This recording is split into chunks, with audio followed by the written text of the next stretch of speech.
G'day, welcome back. Both Iran and Israel have agreed to halt their attacks after a brief escalation jeopardised a 2-month ceasefire and brought the Middle East back to the edge of full-scale war. Now, Donald Trump has demanded the two countries immediately stop shooting. The president also saying that they're looking to do an immediate ceasefire and that final negotiations on peace are proceeding. Let's go to Charles Kupchan now, Professor of International Affairs and Director of European Studies at the Council on Foreign Relations. Good morning to you, Charles. OK, so no ceasefire deal has been signed for now. There is some commentary here in Australia this morning that the peace deal might be dead. I mean, is it anyone's guess at the moment?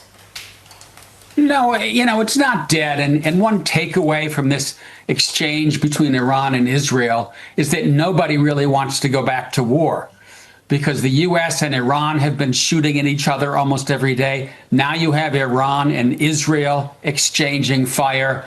Both sides called it quits after a few rounds. That says to me that everybody's exhausted.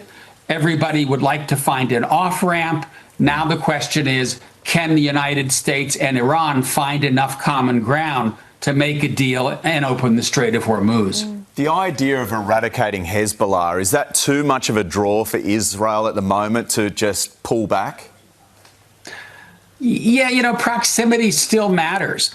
And that's why Israel is still in Gaza and it's still in southern Lebanon. It wants to push back guerrilla fighters and missiles from its borders. Iran is much farther away, so it can afford to enforce a ceasefire with Iran, but it's not yet ready to call it quits in either Gaza or in Lebanon.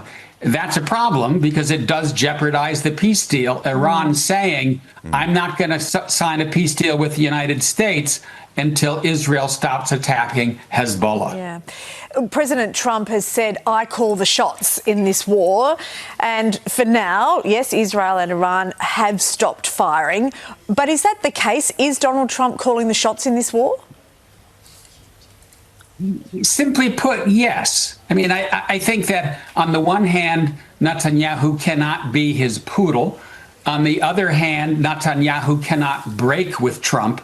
And that basically means that if Trump calls Netanyahu and says no more missiles, Netanyahu is going to stop, particularly when it comes to Iran. I think Trump has less leverage over what goes on in southern Lebanon. The real party, though, that we just don't know about is Iran. How much leverage does Trump have over Iran? At this point, not a lot, because the Iranians feel empowered by shutting down the Strait of Hormuz and still being able to launch missiles against their neighbors. Yeah, and for the rest of the world, we ride the global economic roller coaster as this continues. Charles, appreciate your time.